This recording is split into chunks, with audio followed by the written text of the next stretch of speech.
saw there was like a 4-minute video promo for the This Is an Hallelujah angle talking about the vision behind it. You know, vision is what draws people in, and when I heard his vision, remember she and I watched it, and I just began weeping, and she began weeping.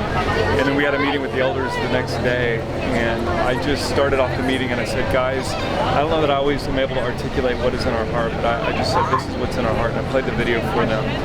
And it put language to what I think we feel called to, and there was this sense of, it's not that we want to be there, it's like that we have to be there.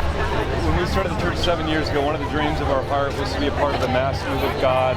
God gave us a prophetic picture years ago of a bonfire that He's going to gather people together, set them on fire with His love, and then send people out all over the earth. And so we felt this sense, even in Norman, that there was going to be a day where God was going to fill up Memorial Stadium. We were going to get to be a part of a huge worship gathering.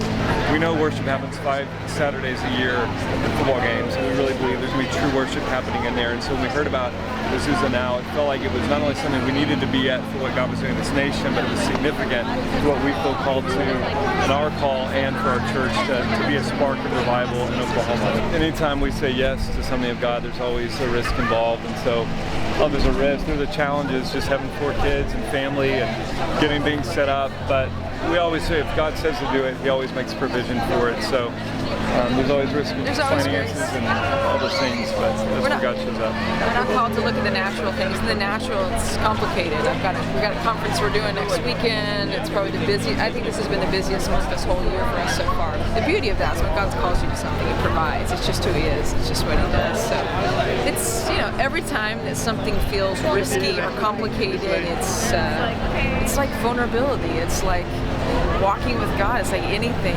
brokenness. It's not always easy. It's just necessary. So, and you know, it says that God says to do something, it's necessary to do it. And He desires obedience more than sacrifice. But the reality is, anytime we obey, sacrifice comes with it. And so everybody that's out here has sacrificed something to be a part of something. And God always rewards. He always rewards obedience.